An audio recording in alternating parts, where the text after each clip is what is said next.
Hello friends, welcome to royal study. दोस्तों, आज की इस वीडियो में मध्य प्रदेश आबकारी आरक्षक के लिए स्पेशल साइंस की क्लास आज से हमने स्टार्ट की है और ये हमारा फर्स्ट लेक्चर रहेगा, फर्स्ट क्लास हमारी रहेगी। अगर आपका अच्छा सपोर्ट रिस्पांस रहा तो ये सीरीज हम पूरी कंटिन्यू करेंगे और पूरा साइंस को हम कवर करेंगे, जिसमें हम बायोलॉजी, फिजिक्स, केमिस्ट्री सारे टॉपिक कवर आपको करवा देंगे। हमारे पास में इतना सारा डेटा है गाइस कि पूरे प्रीवियस ईयर एग्जाम के पेपर्स हमारे पास में कांस्टेबल के, इसके अलावा जीके की जुगाड़ वाले सभी वीडियोस हमारे पास अवेलेबल है। तो हमारे पास सारा कंटेंट है जहां जहां से आपके क्वेश्चन बनते हैं। क्लियर है? और पूरी व्याख्या के साथ, फुल डिटेल के साथ यहाँ पर हमारे क्वेश्चन को कवर करेंगे। साइंस में काफी ज्यादा क्वेश्चंस बनते हैं और काफी डिफिकल्ट टाइप के बनते हैं। उन सभी को हम प्रीवियस ईयर पैटर्न पर आधारित क्वेश्चंस के फॉर्मेट में कवर करेंगे। तो आप इस वीडियो को लाइक करें, चैनल को सब्सक्राइब जरूर करें, अपने दोस्तों के साथ भी शेयर करें ताकि हमें सपोर्ट मिले, मोटिवेशन मिले। और आपके लिए ये सीरीज स्टार्ट करें तो इसका भी आपको एक एक पॉइंट आपके लिए जरूरी रहेगा। इसको आपको रट लेना है अच्छे से, क्योंकि इतनी ही इंपॉर्टेंट ये आपके लिए होने वाले हैं। फाइनली स्टार्ट करते हैं। देखिए, इसकी पीडीएफ कहां पर मिलेगी? टेलीग्राम पर मिलेगी और एप्लीकेशन पर मिलेगी। दोनों जगह आपको ज्वाइन करना है, दोनों जगह इसकी पीडीएफ आपको मिल जाएगी। क्लियर है? तो इनकी लिंक डिस्क्रिप्शन में हमने डाल दी है, वहां से आप जाकर ज्वाइन कर लीजिएगा। और दोनों जगह ज्वाइन करेंगे तो दोनों जगह आपको कुछ अलग अलग चीजें देखने को मिलेगी, इसलिए आप दोनों जगह ज्वाइन हो जाएगा। क्योंकि टेलीग्राम पर जितनी भी करंट की अपडेट होती है, नोटिफिकेशन के रिलेटेड अपडेट होती है, इसके अलावा क्विजेस और पॉल्स भी हम डालते हैं, वहां पर क्विजेस भी करवाते हैं, तो आप वहां पर भी ज्वाइन हो जाएगा। क्लियर है? और ये हमारी आबकारी के लिए स्पेशल टेस्ट सीरीज पर काफी अच्छे स्पेशल ऑफर चल रहे हैं। डेमो चेकआउट नहीं किया कर लीजिएगा। और कोई डाउट है, कुछ क्वेरीज है, आप हमें नंबर पर कांटेक्ट कर सकते हैं, इसके डिस्क्रिप्शन में लिंक हमने डाल दी है। फाइनली स्टार्ट करते हैं हम बिना टाइम वेस्ट किए। देखिए गाइस, हमारा जो पहला क्वेश्चन निकल कर आ रहा है, क्वेश्चन इंपॉर्टेंट है आपका। सूत्रकनिका, जिसको माइटोकॉन्ड्रिया बोला जाता है, तो माइटोकॉन्ड्रिया निम्नलिखित में से किसका केंद्रक होती है? क्लियर है? सूत्रकनिका या माइटोकॉन्ड्रिया निम्नलिखित में से किसका केंद्रक होती है? क्लियर है? और ये प्रीवियस ईयर एग्जाम के पैटर्न पर ही आधारित सारे क्वेश्चंस रहेंगे। हमारा इस क्वेश्चन का जो सही जवाब रहेगा ये रहेगा कोशिकीय श्वसन। सूत्रकनिका निम्नलिखित में से किसका केंद्रक होती है? तो ये कोशिकीय श्वसन का केंद्रक होती है। क्लियर है? और यहाँ पर हम एक्स्ट्रा डिटेल भी आपको बताते चलेंगे। जैसे कि अगर हम बात करें, देखिए, सूत्रकनिका की और माइटोकॉन्ड्रिया की, तो माइटोकॉन्ड्रिया को ही सूत्रकनिका बोला जाता है। पहले तो ये आप क्लियर करिएगा। और इसका जो केंद्रक, किसका केंद्रक होती है? ये कोशिकीय श्वसन का केंद्रक होती है। गाइस, अगर हम बात करें माइटोकॉन्ड्रिया की, तो माइटोकॉन्ड्रिया की खोज किसने की थी? इस तरह से क्वेश्चन बनता है आपका। माइटोकॉन्ड्रिया की जो खोज की थी, ये की थी अल्टमैन ने इसकी खोज की थी। और कब की थी? तो ये की थी इन्होंने 1886 ईस्वी में। 1886 ईस्वी में अल्टमैन ने माइटोकॉन्ड्रिया की खोज की थी। क्लियर है? और ये जो माइटोकॉन्ड्रिया है ये क्या है? इस तरह से क्वेश्चन बन सकता है। तो ये माइटोकॉन्ड्रिया जो है ये कोशिका का श्वसन स्थल है। क्या है? कोशिका का श्वसन स्थल है माइटोकॉन्ड्रिया। इसीलिए कोशिकीय श्वसन यहाँ से हमारा करेक्ट आंसर हो जाएगा कि माइटोकॉन्ड्रिया निम्नलिखित में से किसका केंद्र है? तो ये कोशिकीय श्वसन का है, या कोशिका का श्वसन स्थल ये होता है माइटोकॉन्ड्रिया का। क्लियर है? याद रखिएगा, यहां से काफी ज्यादा क्वेश्चन बनते हैं माइटोकॉन्ड्रिया से आपके। देखिए, माइटोकॉन्ड्रिया का कोशिका का शक्ति केंद्र भी बोला जाता है, जिसको आप पावर हाउस ऑफ सेल कहते हैं। तो माइटोकॉन्ड्रिया का कोशिका का पावर हाउस ऑफ सेल बोला जाता है माइटोकॉन्ड्रिया को। क्लियर है? इसके अलावा ऊर्जा का केंद्र भी बोला जाता है माइटोकॉन्ड्रिया को, कोशिका का ऊर्जा केंद्र बोला जाता है। तो ये सारे पॉइंट इंपॉर्टेंट है और आपको याद रखना है। क्लियर है? अगले क्वेश्चन की ओर आगे बढ़ते हैं हम। अगला क्वेश्चन है हमारा, किसकी उपस्थिति के कारण किसी पादप कोशिका और पशु कोशिका में अंतर पाया जाता है? तो ये किसकी उपस्थिति के कारण पाया जाता है? पादप कोशिका और जंतु कोशिका में अंतर। सही जवाब इस क्वेश्चन का रहेगा हमारा क्लोरोप्लास्ट। फर्स्ट ऑप्शन सही जवाब हो जाएगा। क्लोरोप्लास्ट की उपस्थिति के कारण पादप कोशिका और जंतु कोशिका में अंतर पाया जाता है। क्लियर है? आप नोट डाउन कीजिएगा, हम आपको एक एक चीजें बताएंगे। देखिए, अगर हम बात करें पादप कोशिका की और जंतु कोशिका की, क्लियर है? पादप कोशिका की अगर हम बात करें गाइस, तो पादप कोशिका जो होती है इसमें कोशिका भित्ति होती है, और जंतु जो कोशिका होती है इसमें कोशिका भित्ति नहीं होती है। क्लियर है? इसके अलावा पादप कोशिका में क्लोरोप्लास्ट उपस्थित होता है, और जंतु कोशिका जो होती है इसमें क्लोरोप्लास्ट अनुपस्थित होता है। इसी तरह पादप कोशिका में सेंट्रोसोम जो होता है ये अनुपस्थित होता है। सेंट्रोसोम अनुपस्थित होता है यहाँ पर पादप कोशिका में, और जंतु कोशिका में सेंट्रोसोम उपस्थित होता है। याद रखिएगा। इसी तरह पादप कोशिका में लाइसोसोम होता है, ये लाइसोसोम ये पाया जाता है। और लाइसोसोम की अनुपस्थिति कहाँ पर रहती है? तो ये रहती है जंतु कोशिका में। क्लियर है? और रसघानी की अगर हम बात करें, तो रसघानी कहाँ पर होती है? तो ये पादप कोशिका में रसघानी होती है, बट रसघानी जंतु कोशिका में नहीं होती है। क्लियर है? तो ये मूल अंतर है पादप कोशिका और जंतु कोशिका में। आप इनको नोट डाउन करेंगे तो और अच्छे से समझ पाएंगे। ये मूल अंतर है।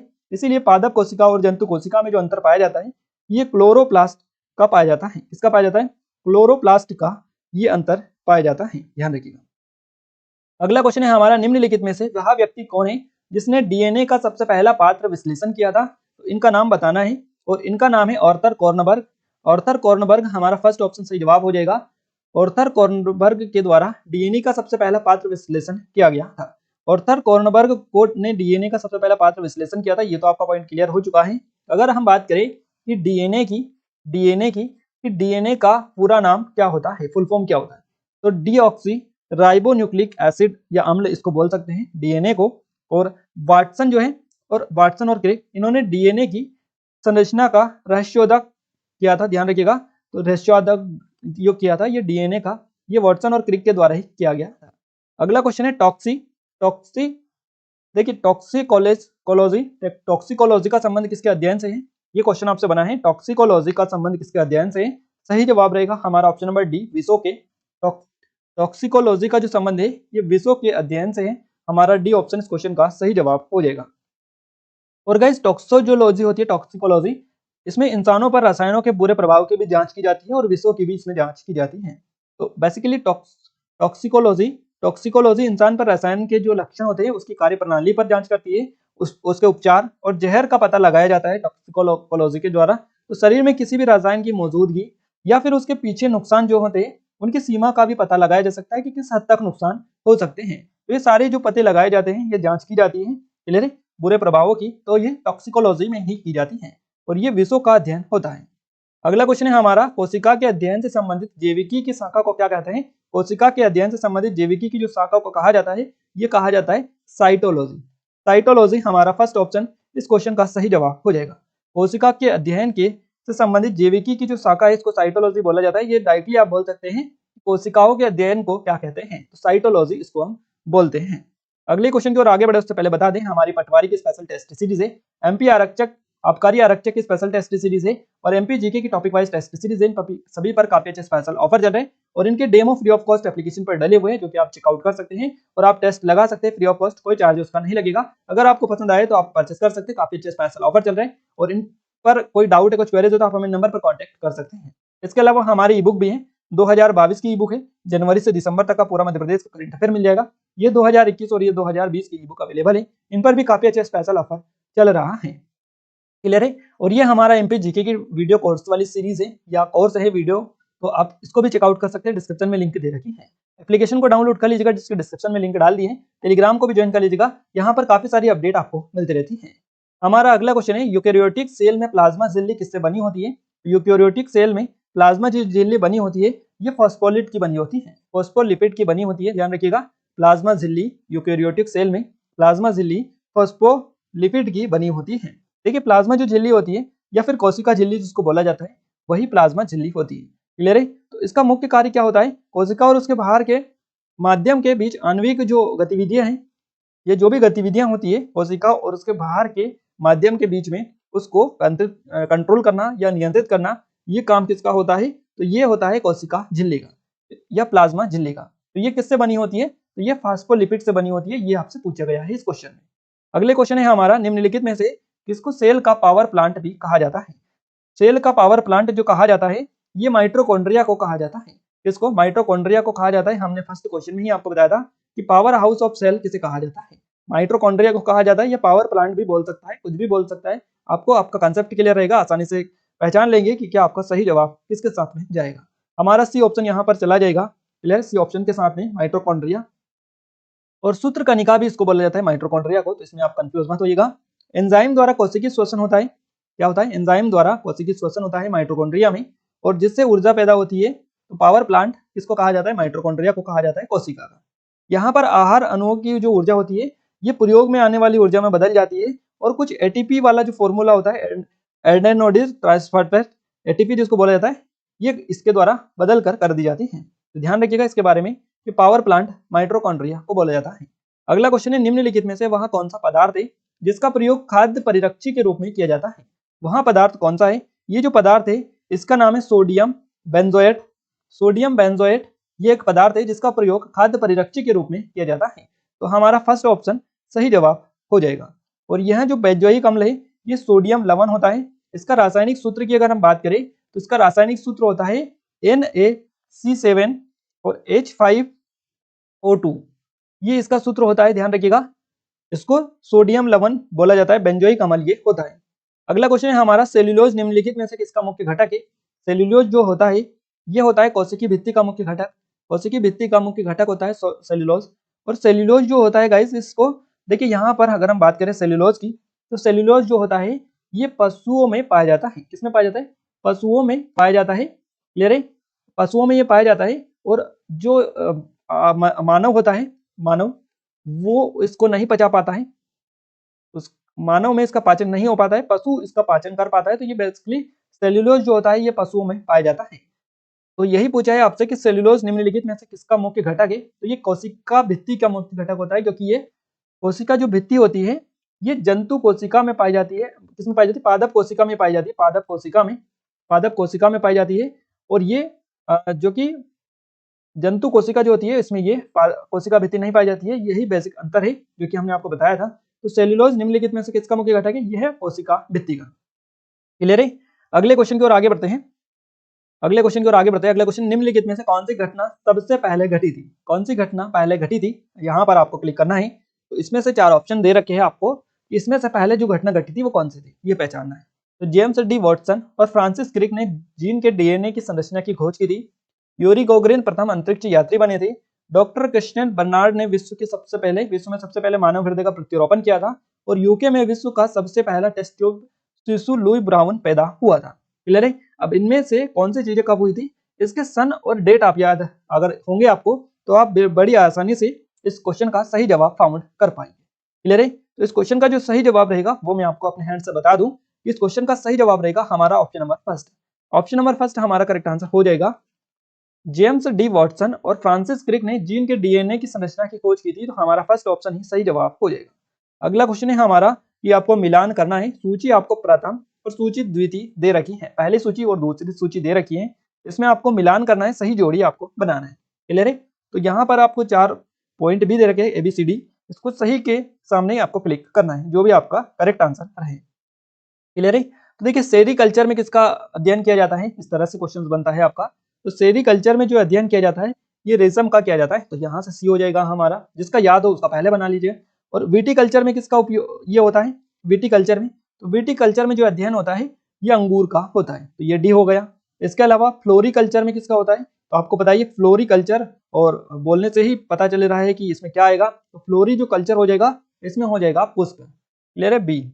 और एल्वोकल्चर जिसमें मत्स्य हो जाएगा, एक ही बचा है, और इसका सही जवाब ये रहेगा ए। तो हमारा जो फॉर्मेट रहेगा ये रहेगा 4 4 3 4 3 1 2, ये रहेगा 4 3 1 2, ये रहेगा हमारा क्रम। तो हमारा जो करेक्ट आंसर रहेगा ये कौन सा रहेगा? 4 3 2 1 3 4 3 4 4 3 1 2। तो ये हमारा डी वाला बिल्कुल सही जवाब हो जाएगा। क्लियर है? ये सही जवाब हमारा हो जाएगा। अगला क्वेश्चन है हमारा गाइस, निम्नलिखित में से किस कोशिका द्रव्य कोशिकांग को यूकेरियोटिक कोशिकाओं के भीतर प्रोकैरियोटिक कोशिका माना जाता है? तो ये किसे माना जाता है? यूकेरियोटिक कोशिकाओं के भीतर प्रोकैरियोटिक कोशिकांग। तो ये माना जाता है किसको? ग्लाइऑक्सिसोम को यूकेरियोटिक कोशिकाओं के भीतर प्रोकैरियोटिक कोशिका माना जाता है। ये एक तरह से कोशिका द्रव्य कोशिकांग है, ग्लाइऑक्सिसोम जिसका नाम है, ध्यान रखिएगा। तो हमारा सी ऑप्शन इस क्वेश्चन का सही जवाब रहेगा। ग्लाइऑक्सिसोम कोशिका द्रव्य कोशिकांग है, जो कि यूकेरियोटिक कोशिकाओं में प्रोकैरियोटिक कोशिका माना जाता है। अगला क्वेश्चन है हमारा, जीवित जीवों का संरचनात्मक और प्रक्रियात्मक एकक क्या है? जीवित जीवों का संरचनात्मक और प्रक्रियात्मक एकक क्या होता है? ये होता है कोशिका, ये कोशिका ही होता है। फर्स्ट ऑप्शन हमारा इस क्वेश्चन के साथ में चला जाएगा, फर्स्ट ऑप्शन के साथ में। अगर हम बात करें गाइस कोशिका की, तो देखिए कोशिका की खोज किसने की थी? तो रॉबर्ट हुक ने की थी। कब की थी? 1665 में। 1665 में रॉबर्ट हुक ने की थी। तो रॉबर्ट हुक ने सूक्ष्म तंत्री के द्वारा कॉर्क के एक खंड का अध्ययन किया था और उसकी संरचना को मधुमक्खी के छत्ते के समान पाया था। क्लियर है? तो ये जीवित जीवों का संरचनात्मक और प्रक्रियात्मक एकक है, ये कोशिका ही है। इस संरचना के प्रत्येक खंड को कोशिका कहा गया है। क्लियर है? तो याद रखिएगा। और जर्मनी के जो 2 जीव विज्ञानी थे, एक का नाम है एम स्लाइडेन और दूसरा का नाम है ट्विसवान। इन्होंने गाइस 1938 में और 39 में, यानी 1938-39 में कोशिका का जो सिद्धांत है ये प्रतिपादन किया था। तो क्वेश्चन बन सकता है कि कोशिका का जो सिद्धांत है इसका प्रतिपादन किसने किया और कब किया। तो इसका प्रतिपादन जो किया ये एम स्लाइडन और स्वान ने किया। कब किया? 1938 और 39 में। अगला क्वेश्चन है हमारा, अनुवांशिक सूचनाओं का मास्टर कॉपी किसे कहा जाता है? अनुवांशिक सूचनाओं का जो मास्टर कॉपी कहा जाता है ये डीएनए को कहा जाता है। डीएनए हमारा ऑप्शन नंबर सी इस क्वेश्चन का सही जवाब रहेगा। जेनेटिक्स या फिर अनुवांशिक सूचनाओं का मास्टर कॉपी डीएनए को बोला जाता है। अब डीएनए का फुल फॉर्म तो अभी हमने आपको बता ही दिया था, आप कमेंट कर दीजिएगा जल्दी से क्या इसका फुल फॉर्म है। अगला क्वेश्चन है हमारा, प्रतिजन क्या होता है? प्रतिजन क्या होता है ये आपसे पूछ लिया है नेक्स्ट क्वेश्चन में। क्लियर है? तो हमारा इस क्वेश्चन का जो सही जवाब रहेगा ये रहेगा, ये एक प्रतिरक्षी निर्माण के लिए उद्दीपन होता है। प्रतिजन क्या होता है? प्रतिरक्षी निर्माण के लिए उद्दीपन होता है। तो हमारा सी ऑप्शन इस क्वेश्चन का बिल्कुल करेक्ट आंसर रहेगा। अब यहाँ पर हम बात करें प्रतिपिंड की, तो एंटीबॉडी बोलते हैं इसको प्रतिपिंड को। गामा जो रक्त गोलिका होती है, ग्लोबिन जिसको बोला जाता है, तो ये प्रोटीन होती है। गामा रक्त गोलिका प्रोटीन है जो मेरुदंडी प्राणियों में रक्त या अन्य शारीरिक तरल जो पदार्थ होते हैं इसमें पाए जाती हैं। और इनका जो प्रयोग होता है ये प्रतिरक्षी प्रणाली द्वारा बैक्टीरिया और जितने भी तरह के वायरस विषाणु होते हैं इनसे बाह्य पदार्थों को बचाने और उन्हें बहिष्कार करने में किया जाता है। किसका उपयोग? प्रतिरक्षी निर्माण के लिए उद्दीपन जो होता है इनका, प्रतिजन का बेसिकली यही उद्देश्य होता है बहिष्कार करने में। यानी एंटीजन वो होते हैं, तो आपको इस तरह से पहचाना है। एंटीजन वैसे पदार्थ होते हैं जिनके शरीर पे बाहरी तत्व की देखरेख करता है, जिनका सामना करने के लिए एंटीबॉडी का उत्पादन करता है, तो ये एंटीजन इनको बोलते हैं। और अगर हम बात करें एंटीबॉडी की, तो ये एक प्रतिजन के परिणाम के रूप में लिम्फोसाइट्स द्वारा उत्पादित प्रोटीन होता है। क्या होता है? ये एंटीबॉडी होती है। अगला क्वेश्चन है हमारा, नग्न आंखों से देखे जा सकने वाले कोषाणु का सबसे छोटा आकार क्या होता है? नग्न आंखों से देखे जा सकने वाले कोषाणु का सबसे छोटा आकार क्या होता है? सही जवाब इस क्वेश्चन का रहेगा हमारा 100 माइक्रोन। 100 माइक्रोन यहाँ से हमारा बी ऑप्शन सही जवाब हो जाएगा। गाइस 100 माइक्रोन, 100 माइक्रोमीटर या 100 माइक्रोमीटर आप इसको बोल सकते हैं, या फिर इसको 100 माइक्रोन भी बोल सकते हैं। तो 100 माइक्रोन आकार के कोषाणु नग्न आंखों से देखे जा सकते हैं। अगला क्वेश्चन है हमारा, सेलुलोज भित्ति किसके सेलों में पाई जाती है? अभी हमने बताया था कि सेलुलोज कहाँ पर पाया जाता है, किसमें पाया जाता है, और सेम क्वेश्चन आ चुका है। गाइस यहाँ पर सेलुलोज जो पाया जाता है, माफी चाहेंगे, हमने आपको क्या बताया था? पशु बताया था। क्या बताया था? पशु बताया था, बट ये पौधों में पाई जाती है। पशु और मानव एक ही चीज है, आप पशु बोल लीजिएगा, मानव बोल लीजिएगा, क्योंकि दोनों ही जंतु में आते हैं। जंतु और पादप से रिलेट होता है इसका थोड़ा सा। तो ये जो बेसिकली पादप में पौधे आते हैं और पशु जो आते हैं ये जंतु में आते हैं और मानव भी जंतु में ही आते हैं। तो हमें कंफ्यूज इसलिए हो गया था कि ये पादप हम कहना भूल गए थे, उसकी जगह हमने पशु बोल दिया था, तो बोलने में थोड़ा सा कंफ्यूजन हो गया था, उसके लिए माफी चाहेंगे। आप इसको थोड़ा सा करेक्शन कर लीजिएगा। क्लियर है? तो गाइस सेलुलोज जो भित्ति होती है ये किसके सेलों में पाई जाती है? ये पौधों के सेलों में पाई जाती है। पौधों के सेलों में पाई जाती है ये। तो हमारा सी ऑप्शन इस क्वेश्चन का सही जवाब हो जाएगा। सेलुलोज जो होते हैं, सेलुलर हर पौधों और कई शैवाल के रूपों में प्राथमिक दीवार का एक महत्वपूर्ण संरचनात्मक घटक ये होता है सेलुलोज। तो याद रखिएगा। और ये ग्लूकोज इकाइयों से बना एक जटिल कार्बोहाइड्रेट भी होता है सेलुलोज। तो हमारा सी ऑप्शन इस क्वेश्चन का सही जवाब रहेगा। अगला क्वेश्चन है, निम्नलिखित में से कौन सा पादप रंजक लाल एवं सुदूर लाल प्रकाश के क्षेत्र को अवशोषित हो जाता है क्षेत्र में? तो ये जो रंजक है इसका नाम बताना है। पादप रंजक कौन सा है? ये है आपका फाइटोक्रोम। फाइटोक्रोम ये होता है, बी ऑप्शन हमारा करेक्ट आंसर रहेगा। फाइटोक्रोम जो होता है ये पौधों द्वारा पौधों प्रकाश का पता लगाने के लिए इस्तेमाल किया जाता है और इसको फोटो रिसेप्टर बोलता है। क्या बोलते हैं? फोटो रिसेप्टर इसको बोलते हैं।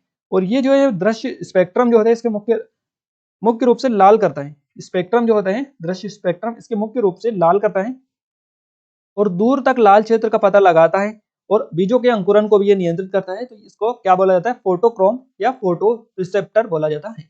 अगला क्वेश्चन है, कोशिका किसके कारण स्फीत हो जाती है? कोशिका जो स्फीत होती है ये किसके कारण होती है? तो हमारा सही जवाब रहेगा अंतःपरासरण के कारण। अंतःपरासरण के कारण कोशिका स्फूत हो जाती है। हमारा ऑप्शन नंबर 20 क्वेश्चन का सही जवाब रहेगा। एंडोसाइटोसिस को अंतःपरासरण को बोला जाता है, याद रखिएगा। तो कोशिका जो है एंडोसाइटोसिस के कारण जो है स्फीत हो जाती है।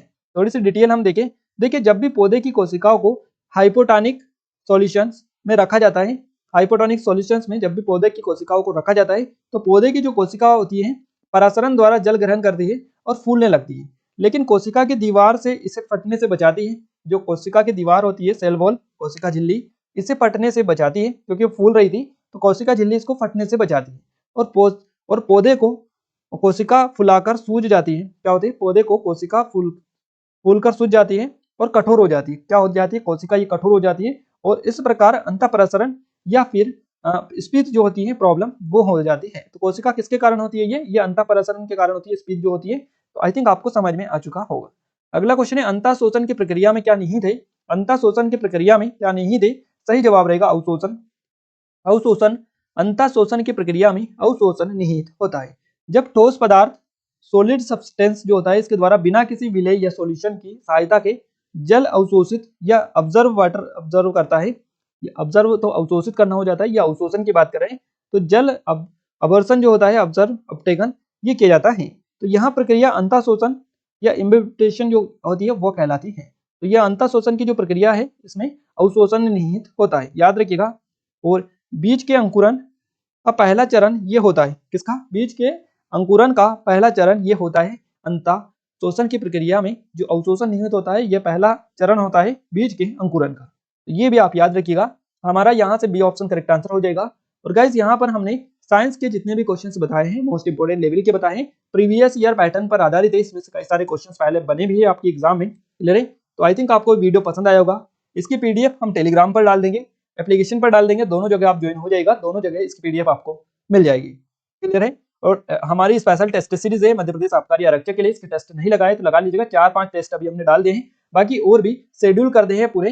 हर एक दिन छोड़कर आपको एक टेस्ट अपडेट हो जाएगा। टॉपिक वाइज टेस्ट भी है और पीडीएफ फाइल टेस्ट सीरीज, सारी चीजें यहाँ पर आपको दे रखी है। डेमो भी दे रखा है, आप चेकआउट कर सकते हैं। फिर भी कोई डाउट है, कुछ समझ में नहीं आ रहा है, कुछ पूछना है तो आप हमें नंबर पर कॉन्टेक्ट कर सकते हैं। इसके लिंक डिस्क्रिप्शन में आपको मिल जाएंगे। ये हमारी पटवारी की स्पेशल टेस्ट सीरीज भाई काफी अच्छे स्पेशल ऑफर चल रहे हैं, डिस्क्रिप्शन में इसकी भी लिंक डाल दी है। आबकारी आरक्षक और एमपी जीके का स्पेशल टेस्ट सीरीज है टॉपिक वाइज, सभी की लिंक डिस्क्रिप्शन में, डेमो चेकआउट कर सकते हैं।